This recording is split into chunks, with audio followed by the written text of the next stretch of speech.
يا بني إسرائيل اذكروا نعمتي التي أنعمت عليكم وأني فضلتكم على العالمين واتقوا يوما لا تجزي نفس عن نفس شيئا ولا يقبل منها شفاعة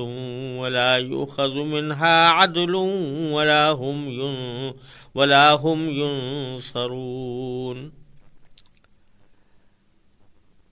اے بنی اسرائیل، میری وہ نعمت یاد کرو جو میں نے تم کو عطا کی تھی، اور یہ بات یاد کرو کہ میں نے تم کو سارے جہانوں پر فضیلت دی تھی، اور اس دن سے ڈرو جس دن کوئی شخص بھی کسی کے کچھ کام نہیں آئے گا، نہ کسی سے کوئی سفارش قبول کی جائے گی، نہ کسی سے کسی قسم کا فدیہ لیا جائے گا، اور نہ ان کو کوئی مدد پہنچے گی۔ یہاں سے ایک مرتبہ پھر اللہ تبارک و تعالی بنی اسرائیل کو شفقت کے پیرائے میں یاد دلا رہے ہیں کہ ابھی ان کے پاس وقت ہے کہ اللہ تبارک و تعالی کی نعمتوں کی ناشکری سے توبہ کر کے دین حق کو قبول کر لیں، اور اس بات سے ڈریں کہ ایک دن ایسا آنے والا ہے جس میں ہر شخص کو اپنے عقیدے اور اپنے اعمال کا جواب دینا ہوگا، اور اس دن اگر کسی شخص کا عقیدہ اور عمل خراب ہوا تو اس کو جہنم کی سزا سے بچانے کے لیے کسی بھی قسم کی کوئی تدبیر کام نہیں آ سکے گی۔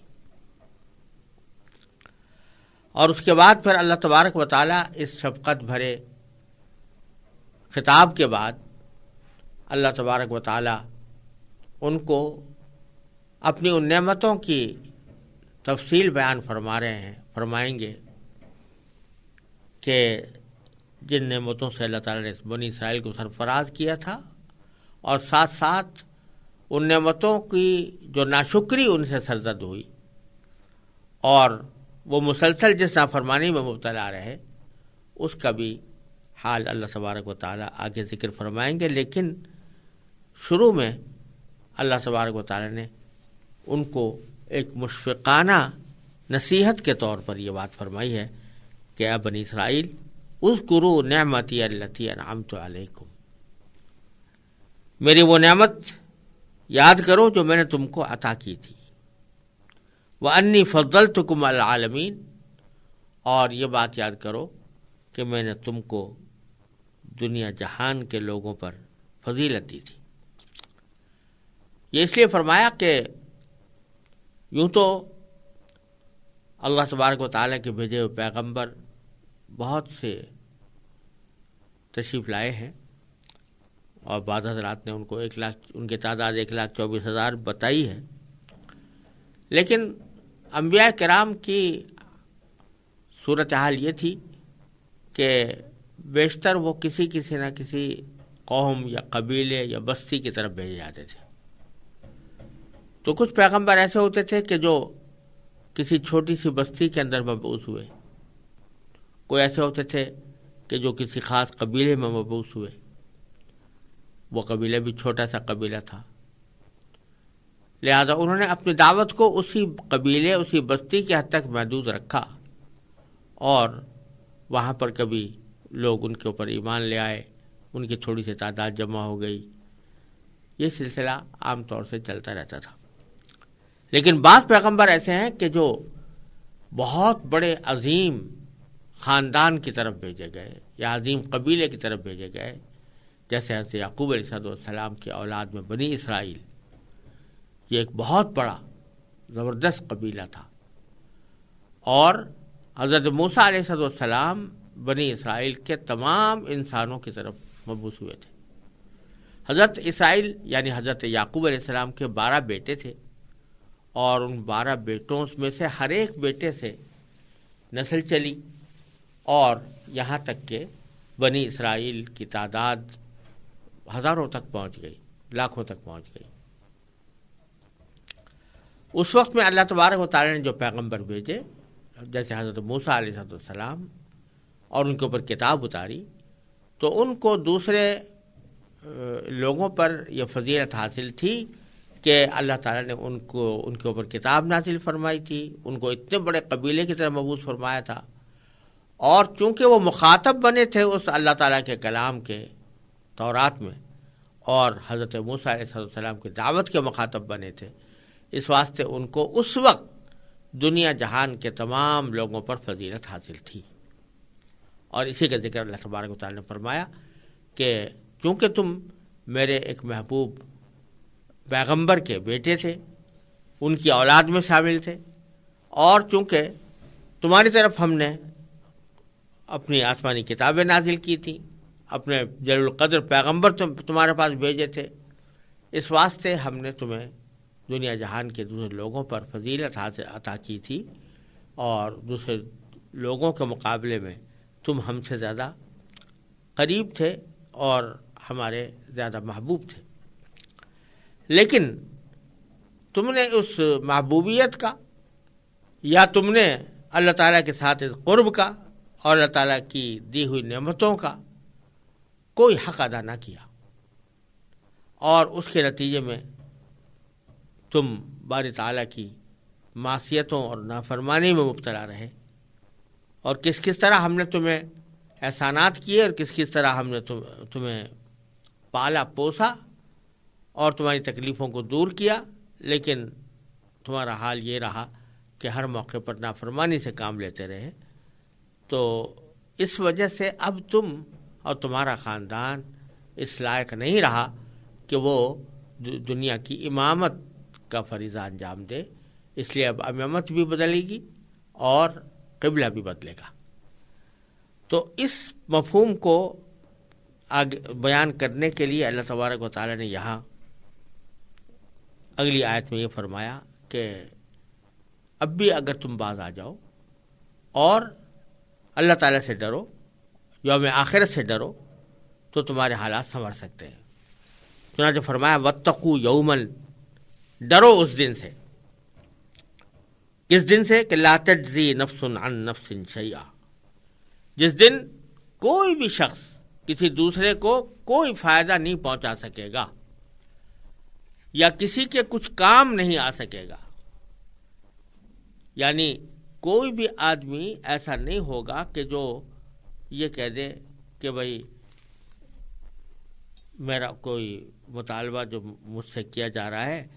اس سے یہ کہہ دے کہ تم مجھے اس مطالبہ پورا کرنے میں کچھ مدد کر دو، تو وہاں یہ نہیں ہو سکے گا۔ وَلَا يُقْبَلُ مِنْهَا شَفَاعَةٌ، اور نہ کسی انسان سے کوئی شفاعت یعنی سفارش قبول کی جائے گی۔ یعنی اگر کوئی شخص کافر ہے اور کفر کی وجہ سے اللہ تعالیٰ کے عذاب کا مستوجب ہے اور اللہ تعالیٰ اس سے ناراض ہے، تو کسی بھی شخص کی کوئی سفارش اس کے کام نہیں آ سکتی۔ کفر کے خلاف کوئی سفارش قبول نہیں ہوتی۔